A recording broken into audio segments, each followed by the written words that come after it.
안녕하세요. 예상 모의고사 첫 번째 시간 진행하도록 하겠습니다. 첫 번째, 기본적으로 우리가 이제 기출문제를 한번 해봤었죠. 그리고 최근 2년 거를 봤을 땐 나왔던 문제들을 제외하고 그다음에 문제를 좀 출제해봤고요. 또 하나는 출제 양식이 기존에 좀 많이 조금 달라졌다라고 저는 좀 느꼈었거든요. 그림이 나오기 시작을 좀 했더라고요. 그런 부분들을 감안해서 모의고사를 준비해 봤습니다. 제가 문제를 냈던 거가 많이 나오면 좋겠지만 기본적으로 수험생 여러분들께서 기출문제를 한번 풀어보시면 전체적인 어떻게 공부해야 되는지에 대한 부분이 어느 정도 이해가 됩니다. 그래서 본인이 조금 부족한 부분을 어떤 부분이 더 부족한지를 좀 추가적으로 공부를 한다거나 하는 방식으로 조금, 그리고 꼭 나올 것 어느 정도는 이제 암기하고 가야 될 부분들이 있거든요. 그런 부분들은 반드시 숙지하고 수험장에 가셨으면 좋겠습니다.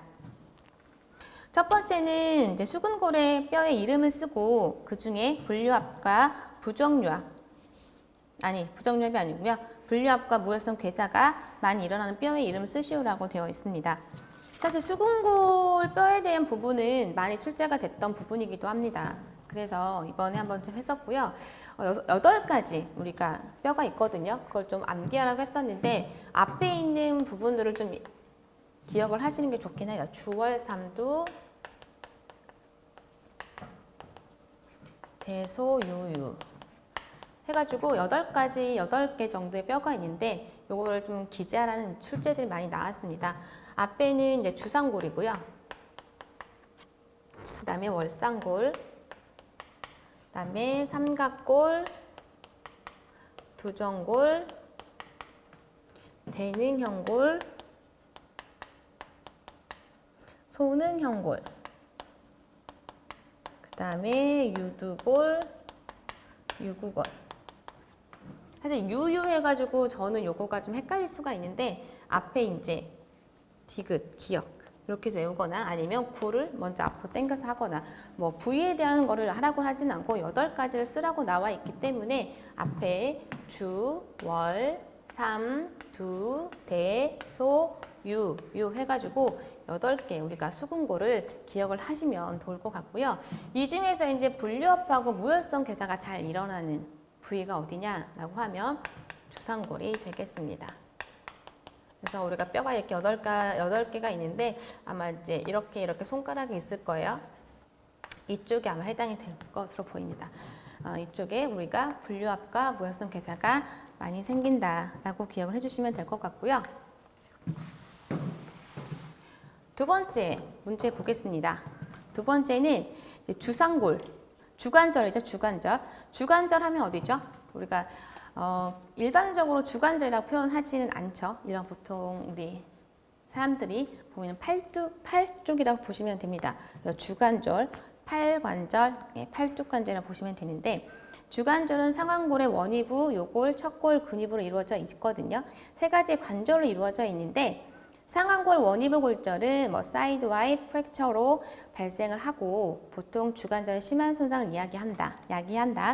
주관절의 특성상 치료 후 조기 관절 운동을 해야 하는데 이제 관절의 기능 소실을 최소화하기 위함이다. 조기 관절 운동 하는 거는 강직, 기능 소식을 최소화하기 위함이다라고 했을 때 질문에 답하는 문제를 출제를 했습니다. 첫 번째는 주관절별 3가지 관절 이름이라고 돼 있죠. 우리가 이렇게 돼 있고 이렇게 되어 있을 때 여기가 이제 상완골입니다. 그 다음에 이게 이제 척골, 요골. 보시면 돼요. 여기를 우리가 주관절이라고 이야기를 합니다. 그랬을 때 우리가 3가지 관절을 쓰라고 되어 있죠. 그래서 우리가 3가지 관절은 상완 관절이 있겠죠. 상완척 관절. 잠시만요. 첫 번째는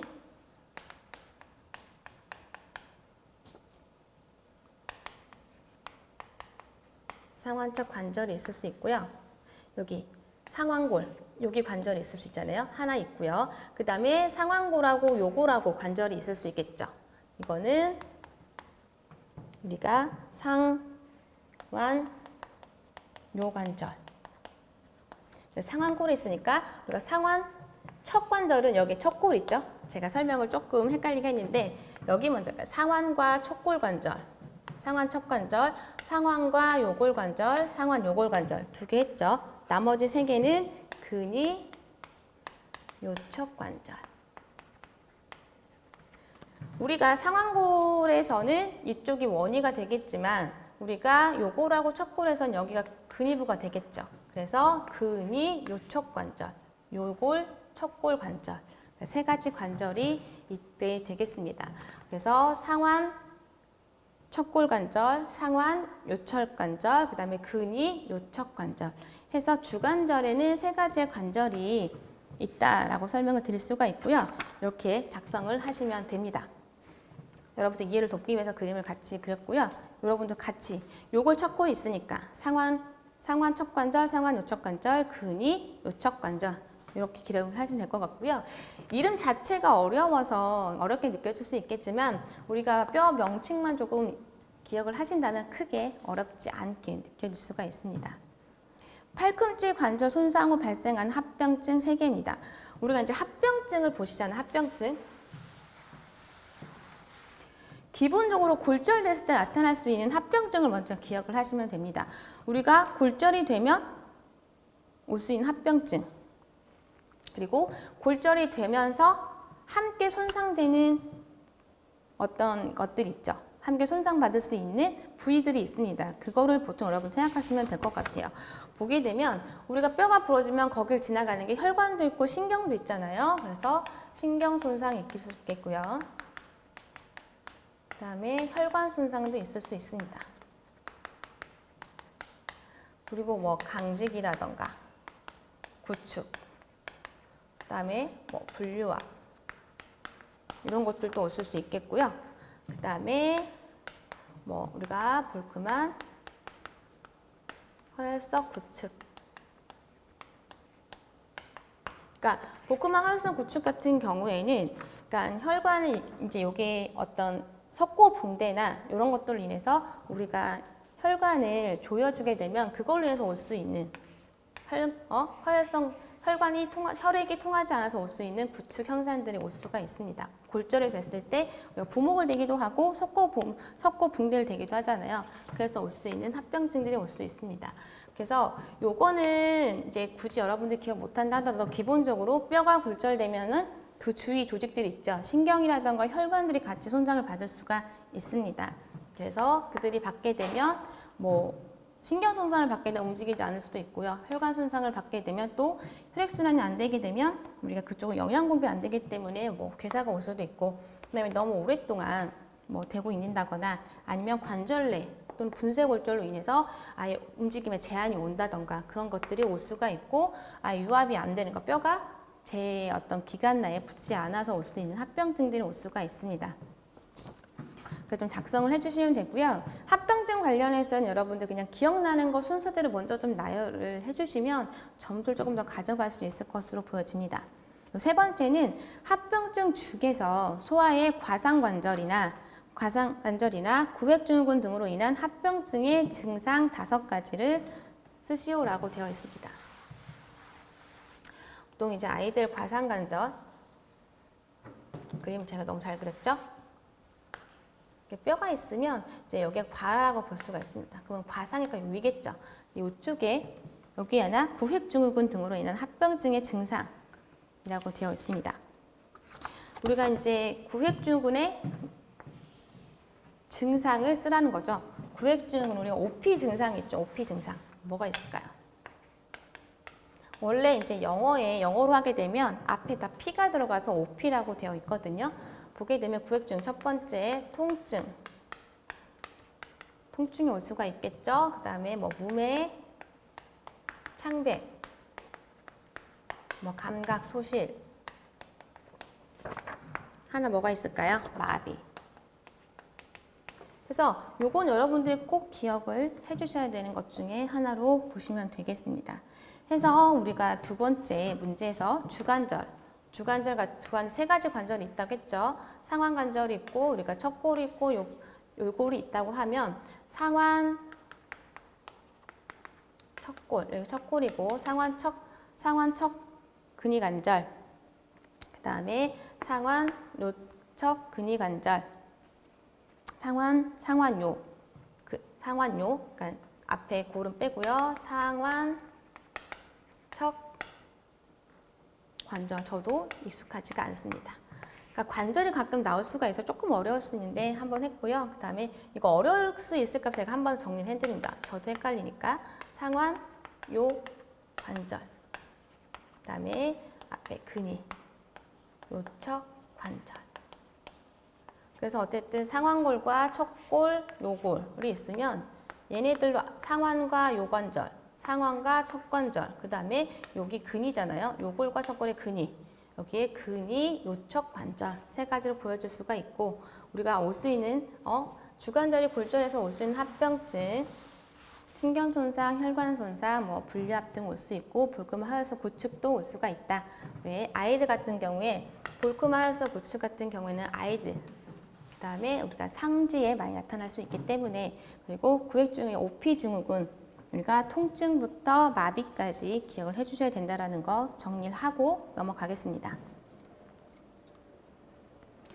그 다음에 세 번째입니다. 세 번째는 35세 남자가 어때요? 농구하다가 손을 뻗은 상태에 땅을 짚고 넘어지면서 수근부의 통증하고 부종의 주 증상으로 내원했다고 되어 있습니다. 엑스레이를 찍었더니 어때요? 요골 원위부 골절하고 원위 요척관절 탈구가 동반된 소견을 보였다고 되어 있습니다. 일단 우리가 이제 뭔가 다쳤는데 엑스레이상 요골 원위부, 그다음에 요척관절 원위, 요골 원위부와 원위 요척관절, 원위가 두 번 겹쳤잖아요. 그랬을 때 우리가 유추할 수 있는 진단명은 뭐가 있을까요? 갈레아치입니다. 보통 갈레아치 골절하고 몬텐지아 골절이 있거든요.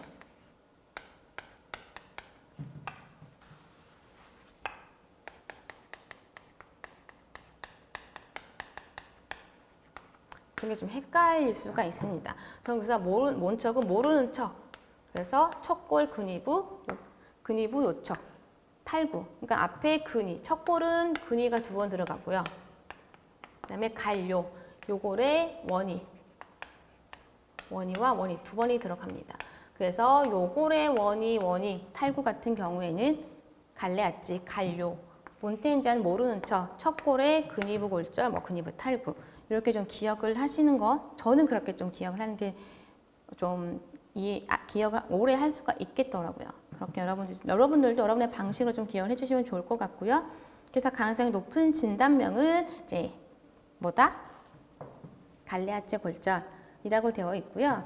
이제 치료 방법입니다. 치료 방법. 우리가 갈레아치 골절하고 몬텐지아 골절의 치료 방법은 수술 치료입니다. 수술 치료. 그래서 갈레아치 골절은 요거를 압박 금속판 이용해서 견고한 고정을 해야 된다라고 되어 있습니다. 몬텐지아와 갈레아치 구분해서 여러분들 기억을 해 주시고요. 네 번째입니다. 척추 질환 중에 외상과 인과관계가 적은 척추 질환에 대한 아래 질문에 답하시오라고 되어 있습니다. 제가 이거를 했던 것들은 척추 쪽은 대부분 이제 외상 쪽으로 많이 이제 출제가 됐었는데, 기출 문제를 풀다 보니까 어떤 그 질환적인 부분도 꽤 많이 출제가 되어 있어서 그걸 좀 함축적으로 한 문제에 좀 녹여봤거든요. 그래서 제 책에도 아마 박스로 되어 있거나 아니면 쭉 그냥 명칭만 되어 있던 부분이긴 해서 이번 시간을 통해서 여러분들 조금 기억을 해 주시면 좋지 않을까라는 생각을 해봅니다. 그래서 선천적 혹은 후천적 원인에 의한 협부결손, 이 협부결손이 나오면 이제 척추 분리증이라고 생각하시면 됩니다. 선천적 혹은 후천적 원인에 의한 협부결손은 척추 분리증, 그리고 척추 분리증이 조금 지속이 돼서 상위 추체가 하위 추체보다 앞으로 밀려난 상태를 전방 전이증, 4번이 나와 있죠. 그래서 척추 분리증이 진행이 돼서 상위 추체가 하위 추체보다 앞으로 밀려난 상태를 전방 전이증이라고 보시면 되고요. 협부의 결순으로 분리된 거는 척추 분리증이라고 이해를 하시면 될 것 같습니다. 그리고 우리가 이제 인대가 있죠, 인대. 척추가 이렇게 있죠, 척추가. 척척척 모여서 그래서 앞에 전방 인대가 있고 뒤에가 이제 뭐 호종 인대 이렇게 있습니다.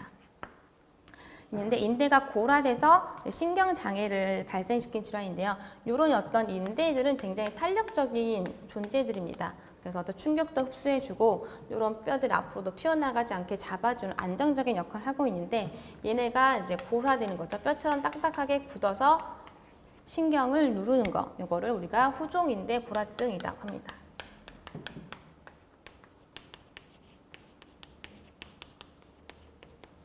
실질적으로 그 디스크랑 조금 비슷한 증상으로 오해를 해서 처음에 디스크로 치료를 받다가 호전이 없어서 다른 검사를 해봤을 때 후종인대 골화증이 발견이 돼서 수술하는 경우를 종종 보기도 합니다.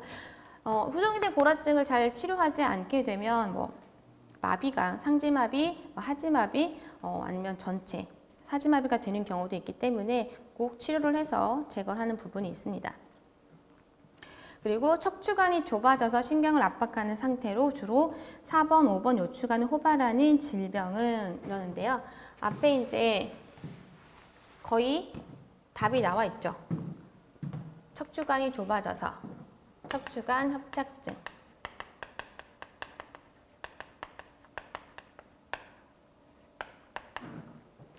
그래서 여러분들 이렇게 기억을 해 주시면 좋을 것 같고요. 사실은 척추관 협착증 제가 이게 주는 것처럼 척추관이 좁아져서라고 나올 수도 있긴 하겠지만 척추관 협착증의 어떤 증상을 질문으로 주고 어떤 진단명을 유출하는 것으로도 나올 수가 있을 것 같기도 해요. 척추관 협착증에 대해서는 일단 오리걸음처럼 뭐 걸을 수도 있거나 아니면 걷다가 통증이 있어서 어느 정도 쭈그리고 앉아 있으면 통증이 가라앉는 어떤 전형적인 증상들이 있을 수가 있습니다. 그런 것들 여러분 조금 기억을 해주시면 좋을 것 같고요. 질환적인 부분을 조금 정리를 해봤습니다.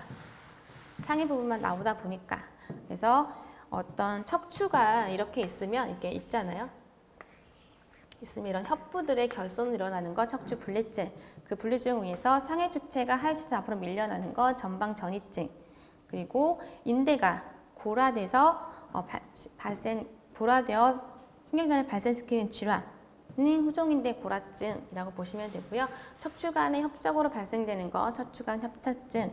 이렇게 좀 정리를 해주시면 좋을 것 같습니다. 예, 5번은 저도 조금 이렇게 그림을 넣어 봤는데요. 이제 골반에 대한 그림입니다. 살펴보면 빨간색 안에 박스 뼈 이름을 적으시오라고 되어 있는데 골반 관련돼서 어떤 그 자주 나왔던 기출물 자주 나왔던 부분들이어서 요거를 그림으로 한번 해봤고요. 어때요? 이 부위는 장골이겠죠? 장골. 우리가 이렇게 만져지는 부위이기도 합니다. 요거는 좌골이 되겠고요. 여기가 치골이 되겠습니다. 가끔 좌골하고 치골을 좀 헷갈려 하는 부분도 있어요. 제가 그러는 것 같아요. 꼭 얘가 좌골 같고 얘가 치골 같은데 왜냐면 여기가 치골 결합 부위가 있잖아요. 제가 좀 헷갈리긴 하는데 여러분들 헷갈리지 마시라고 언급을 합니다.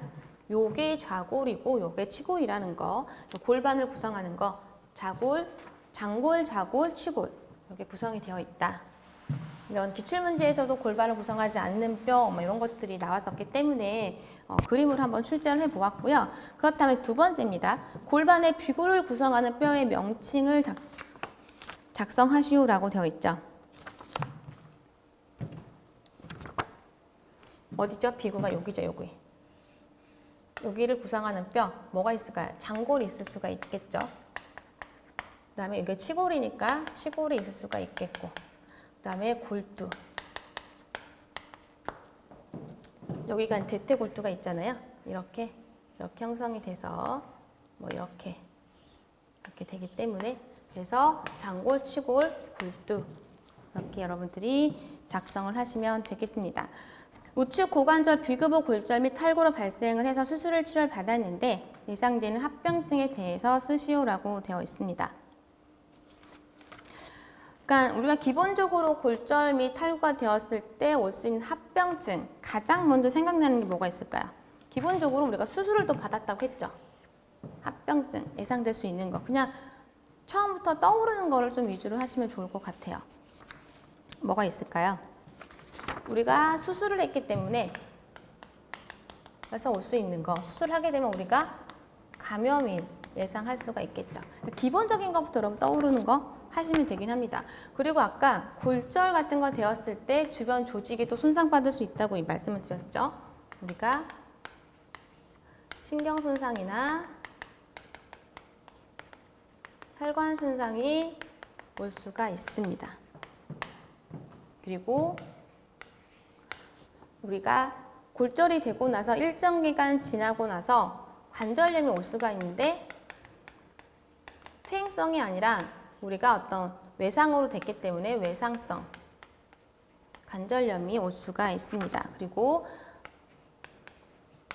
비구부 쪽이잖아요. 비구부 쪽. 그래서 골두가 형성이 되어 있을 텐데 여기에 어떤 골절로 인해서 혈관 손상으로 인해서 올 수 있는 대퇴골두, 무혈성 괴상.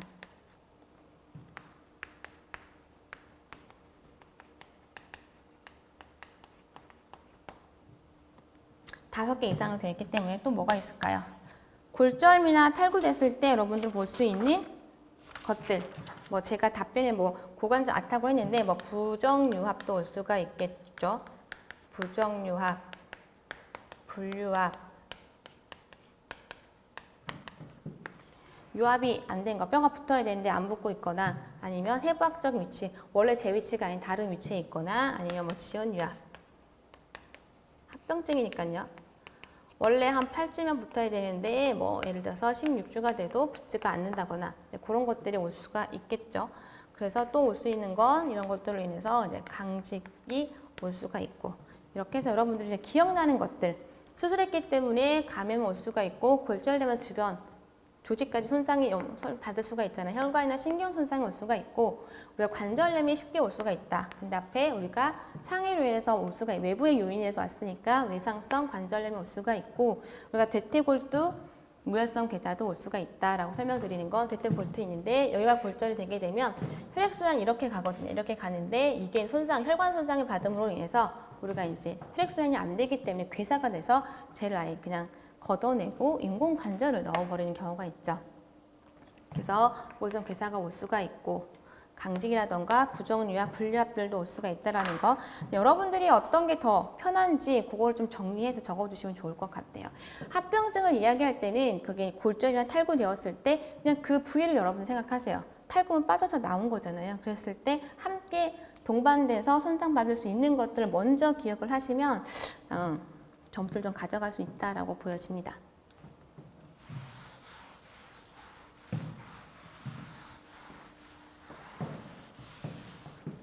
자, 다음 6번째고요. 감염병 예방 및 관리법상 감염 환자를 진단한 의사의 보고를 받은 의료기관의 장은 전파 가능성을 고려해서 유행시 24시간 이내 질병관리청장 또는 관할 보건소장에게 신고를 해야 한다고 합니다.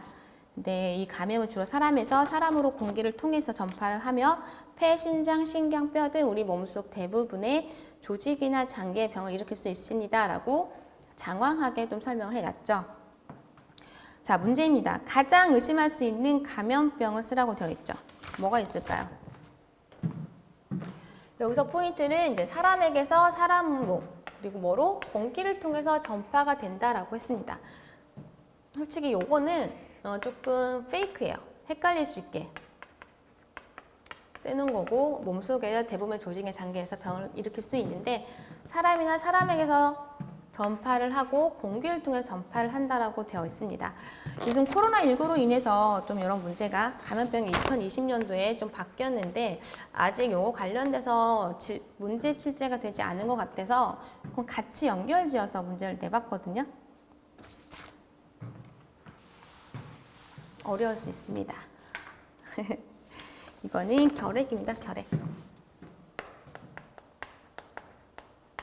우리가 이제 그 호흡기계 맞나요? 호흡기계 쪽 기관지 쪽 하다 보면 제가 질병만 결핵 나와 있는데요. 그 부분을 참고하시면서 보면 좋을 것 같아요.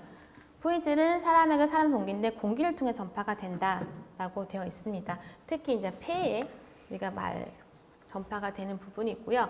증상, 주요 증상가 보통 폐결핵이 많이 발생하는데 폐결핵을 생각하면서 나타날 수 있는 주요 증상 뭐가 있을까요? 폐 쪽이니까 기침, 가래, 호흡곤란이 있겠습니다. 주증상이에요. 주증상. 일반적으로 결핵 환자는 요즘에는 그렇게 많지가 않은 것 같아요. 과거에는 우리나라가 많이 못 살 때 많이 이렇게 감염되고 전파됐던 것들이 이제 결핵이고요. 실제로 결핵에 진단받으면 사망하는 케이스도 많이 있었습니다. 여러분들 이제 어떤 사극 드라마 보게 되면 하얀 손수건에 이렇게 기침하다 보면 이렇게 피가 나오죠. 그러니까 폐결핵 환자들이 거의 중증으로 넘어갈 때 그런 증상이 나왔고, 과거에 그렇게 증상이 나타났을 때 어때요? 드라마에서는 많이 사망으로 이어지죠. 그런 것처럼 과거에는 결핵으로도 많이 사망했던 케이스이기도 한데, 요즘은 결핵 환자가 그렇게 많지 않죠. 옛날처럼 우리가 그렇게 못 먹거나 못 살지도 않고 굉장히 이제 잘 먹고 그러기 때문에 결핵 환자가 그렇게 많지가 않은데, 그래도 굉장히 이제 어떤 면역력이 떨어졌거나 하면 결핵이 걸리는 경우도 있습니다. 입맛도 없고 체중도 많이 감소하고 쉽게 피로하고 잠자도 식은땀도 흘리고 하는데, 우리가 이제 뭐 감기가 보통 3주 이상 계속 지속된다거나 기침이나 가래가 3주 이상 지속됐을 때는 우리가 이제 결핵을 좀 의심해 보기도 합니다. 의학적으로는. 그래서 좀 검사를 해보셔라 라고 하는 부분이 이제 여기 있기도 해요. 3주 혹은 그 이상 지속되는 기침.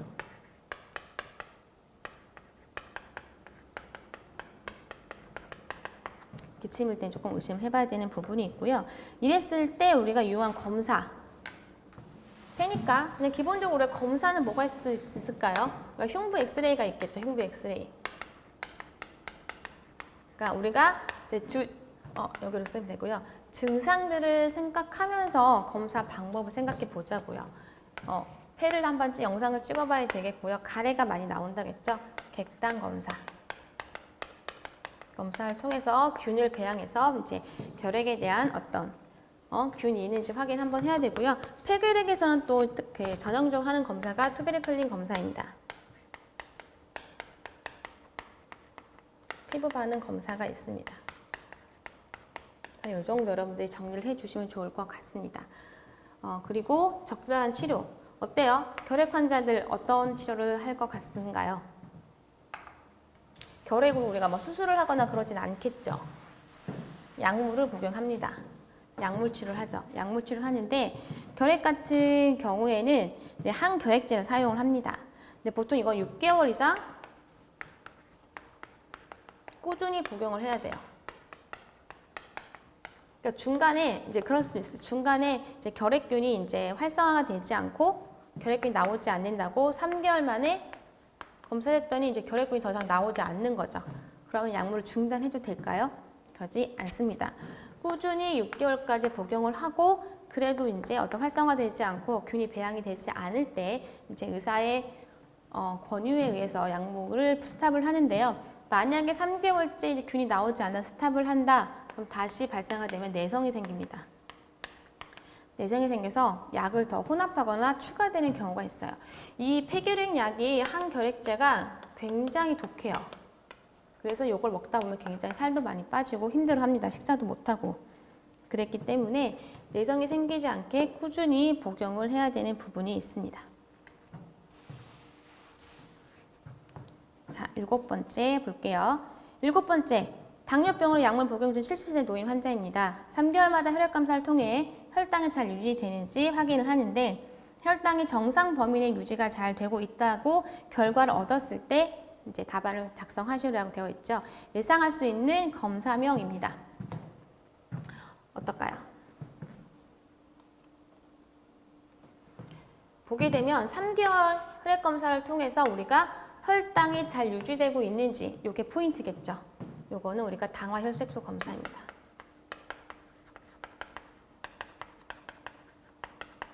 요 검사는 우리 혈액 검사를 통해서 약물을 잘 복용하고 있는지, 그리고 이 약물로 인해서 당이 잘 조절되고 있는지를 확인할 수 있는 거거든요. 그래서 검사명은 당화혈색소라고 하면 되고요. 그럼 이 당화혈색소의 검사명의 수치가 얼마일 때 잘 유지가 된다라고 예상할 수 있을까요? 라는 질문입니다. 우리가 당뇨병을 진단할 때 네 가지 진단 기준이 있었죠.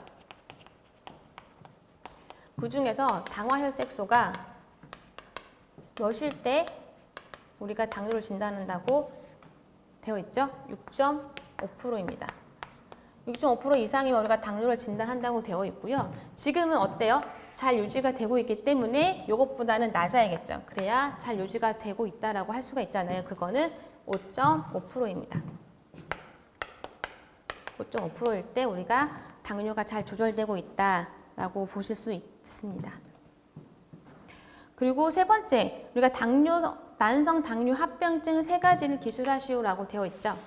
당뇨가 우리가 이제 잘 치료가 되지 않거나 또는 한 15년 이상 15년 이상 되거나 하면 합병증이 좀 발생할 수가 있습니다. 그래서 우리가 급성과 만성으로 구분할 수가 있겠죠.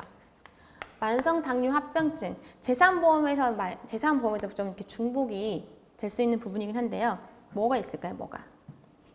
당뇨 환자 합병증 아마 일반적인 어떤 우리 수험생 여러분들도 좀 기억을 하고 있지 않을까요? 당뇨 합병증, 눈으로도 올 수 있죠? 눈으로 올 수 있고 또 뭐가 올 수 있을까? 신장으로도 올 수가 있습니다. 그리고 말초, 신경 쪽에도 올 수가 있습니다. 눈으로 오는 게 당뇨 망막증, 그 다음에 신장으로 오는 게 신장병증, 그러니까 신경증. 이렇게 기본적으로 3가지 정도 하시면 될 것 같아요. 그럼 급성은 뭐가 있을까요? 급성. 그러니까 당뇨 환자들은 혈당이 많이 올라가는 거잖아요. 그럼 반대로 우리가 저혈당이 왔을 때 굉장히 위급한 상황이 되겠죠. 저혈당 오면 바로 우리가 갖고 있는 사탕이라던가 아니면 단 음료 있죠. 그런 것들을 바로 복용하라고 교육을 하기도 합니다. 당뇨 있는 환자들은 글쎄요. 지금도 그렇게 하는지 모르겠지만 본인이 이제 쓰러졌을 때 주변에서 어떻게 급하게 도와줘야 되는 거니까 본인이 당뇨 환자라는 거를 알릴 수 있는 어떤 포켓이라던가 목걸이를 하고 다니라고 하는 교육도 예전에 했었어요. 지금은 아닐지 모르겠지만.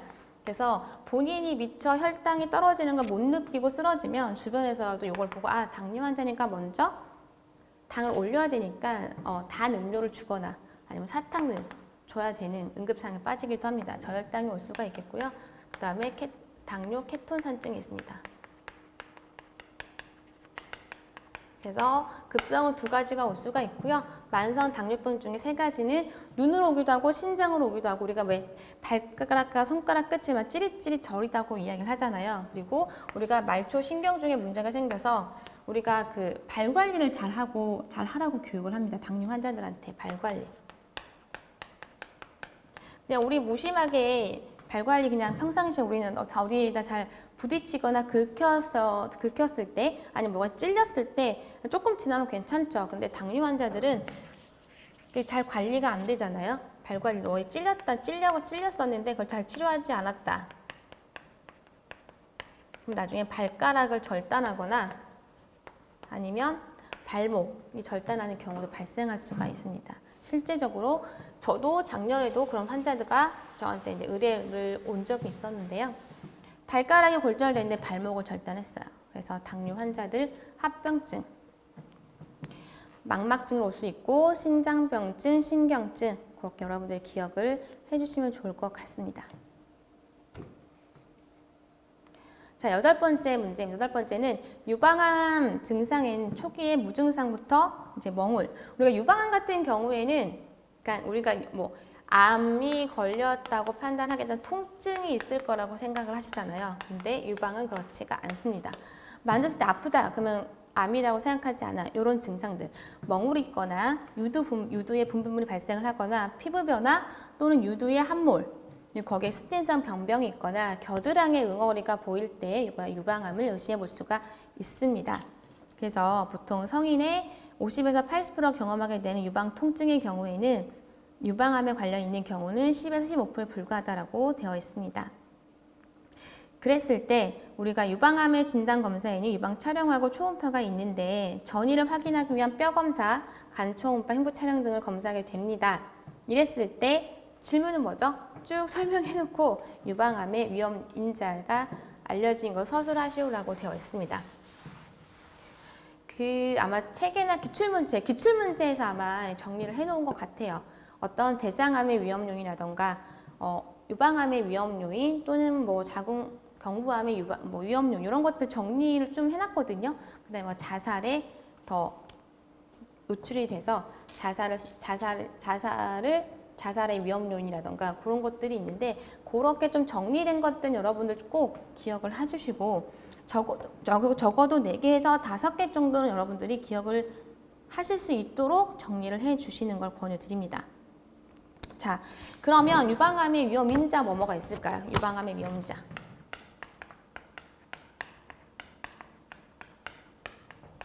위험인자에 그야말로 위험인자죠. 뭐가 맨 먼저 떠오를까요? 위험인자라고 했을 때 저걸 떠오르는 건 우리 뭐 기본적으로 제가 기존에 어떤 수험 선생님이 그랬어요. 뭐 비만, 음주, 그다음에 흡연 뭐 이렇게 이야기 하시더라고요. 그냥 쭉 쓰세요. 비만, 뭐 음주, 흡연 들어갈 수가 있겠죠. 솔직히 얘네들은 들어가지는 않지만 얘는 또 들어갑니다. 그래서 점수를 받아갈 수가 있다는 거죠. 또 어떨까요? 우리가 유방암이나 여성질환 같은 경우에는 또 성과도 성이나 다른 쪽으로 보게 돼요. 그 초경이 빠를수록 반대로 폐경이 늦을수록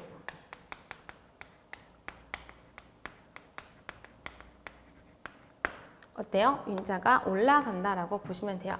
그리고 가족 중에 유방암 병력이 있는 분들, 그러니까 가족력이 있는 거죠. 가족력.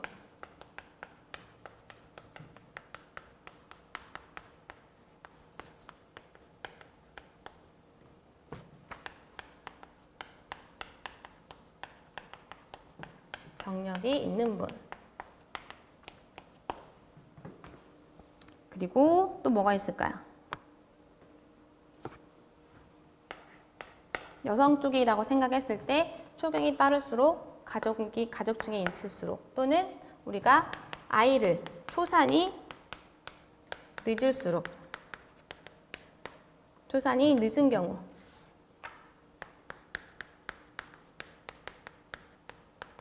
저출산 같이 함께 여러분들 기억을 해주시면 좋을 것 같아요. 그러니까 초산이 늦을 경우 저출산인 경우 어때요? 그 다음에 모유가 나오겠죠. 모유를 하지 않은 경우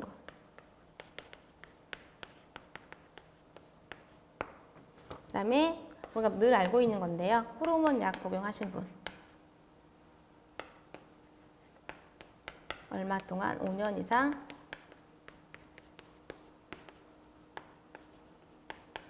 복용한 경우. 그래서 유방암의 위험인자라고 했을 때 여러분 여성 쪽으로 생각을 해서 일단 그냥 요건 여러분들이 모든 거에 그냥 불치성 다수한테서 다 포함될 수 있는 것 중에 하나 비만이 들어갈 수가 있겠고요. 초경이 늦을수록 빠를수록 초경이 빠질수록 폐경이 늦을수록 그 다음에 초산이 늦은 경우 빠른 건 초경이에요. 초경이 빠르면 유방암 확률이 높고 그 다음에 어때요? 초산이 늦을수록 모유 수유를 하지 않을수록 높다라고 이해를 하시면 되고 가족력이 있습니다. 가족 중에 유방암 환자가 있으면 나도 걸릴 수 있다. 이렇게 여러분 좀 기억을 해주시면 될 것 같고 그 다음에 우리가 폐경이 오면 에스트로겐 호르몬 약을 복용하게 되잖아요. 이 호르몬을 5년 이상 복용하게 되면 유방암이 노출될 수가 있습니다. 그래서 이런 호르몬 약을 복용하고 있는 경우에는 이제 주기적으로 이제 유방암 관련된 검사들을 하기도 합니다. 왜냐하면 5년 이상 복용했을 경우에 유방암에 노출될 수가 있기 때문에. 그렇게 여러분들이 조금 제가 쭉 나열을 해놨는데 기억을 하시려면 조금 순서대로 이해를 하시는 게 훨씬 오래 기억이 되고 막상 출제가 됐을 때 여러분들이 기재를 할 수가 있습니다. 가족, 비만, 가족력, 그 다음에 어때요? 초경이 빠를수록, 아이를 늦게 낳을수록, 그 다음에 모유수유를 안 할수록, 그 다음에 호르몬 약은 5년 이상 복용했을 때 그러한 때에서 여러분들이 기억을 해주시면 좋을 것 같습니다. 자, 9번 9번째 문제 가볼게요. 3개월 이상 신장이 손상되어 있거나 신장 기능 감소가 지속적으로 나타나는 것을 무엇이라 라고 합니다. 이때 신장의 손상 정도와 기능의 감소 정도에 따라 5단계로 분류가 될 수 있는데요. 문제에 들어갑니다. 그랬을 때 이건 뭐라고 이야기를 할 수 있는지 진단명을 물어보는 거죠. 진단명. 3개월 이상의 만성을 좀 볼 수가 있겠죠. 우리가 뭐 3주, 3개월 일단 만성에 들어갈 수 있는데 신장이 손상되는 거잖아요. 그래서 이렇게 신장 기능이 감소하거나 지속적으로 나타나는 것, 손상 정도와 기능이 감소하는 것을 우리가 만성 신부전증 유추할 수가 있고요. 요거의 발생 원인 세 가지를 기재하시오라고 되어 있습니다. 뭐가 있을까요? 우리가 신부전증, 신장 기능. 이제 급성은 3개월 이전에 이제 뭐 호전이 되는 건데 3개월 동안 꾸준히 신장 기능 손상과 기능의 감소가 지속되는 것을 만성 신부전증이라고 이야기를 하는데 그거의 이제 원인을 보게 되면 뭐가 있냐면 고혈압, 당뇨, 그다음에 뭐 사고체 질환,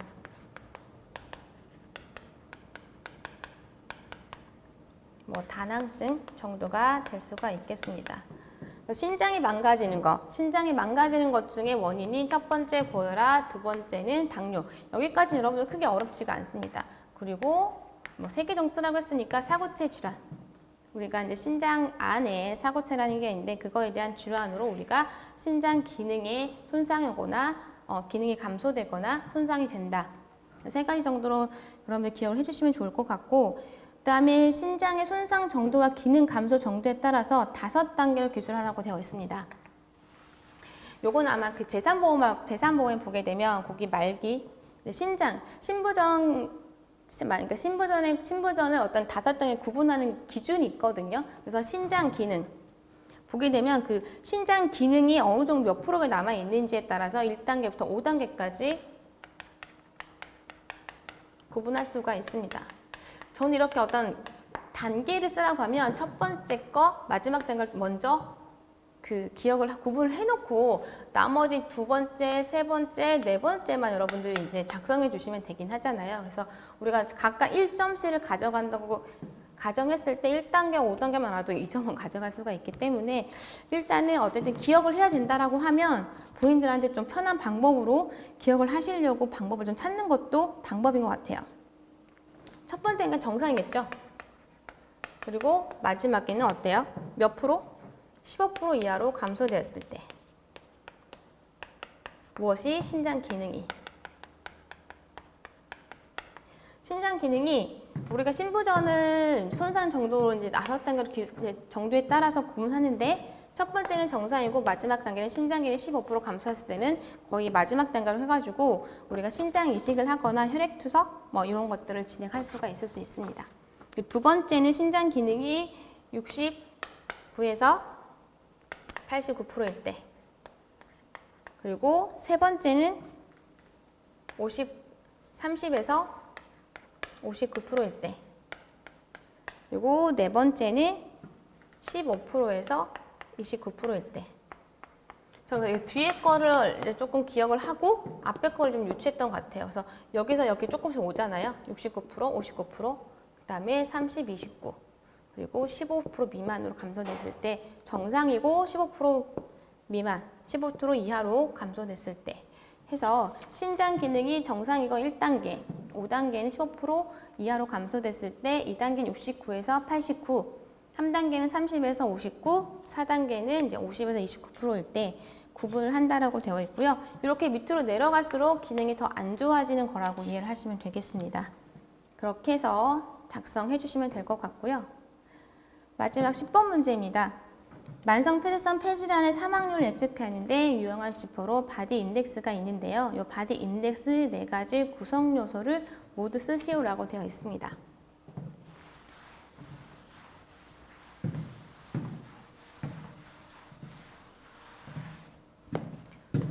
자, 우리가 만성 폐쇄성 폐질환이 뭐였죠? COPD라고 좀 표현을 했죠. 우리가 이제 기관지가 기도의 흐름을 막는 것, 기도의 흐름이 기도의 흐름이 잘 안 되는 것. 그래서 공기의 흐름이죠. 공기의 흐름이 잘 되지 않는 것을 이야기를 합니다. 그랬을 때 이 바디 인덱스 이런 걸로 해서 이제 만성 폐쇄성 폐질환의 사망을 예측하는 이런 기준이 도표들이 있죠. 얘네들도 꼭 기억을 하셔야 돼요. 암기를 하고 수업 문제에 가시는 걸 권유드립니다. 볼까요? 바디 인덱스. 뭐가 이거는 BMI 체질량 지수.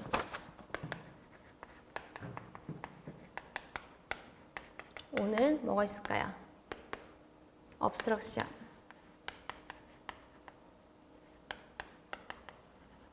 기류 제한, 막힌 거예요. 기류 제한인데요. 요건 obstruction 이제 막혔다. 그렇게 보시면 되고요. 우리가 이제 호흡이죠. 디스프니아.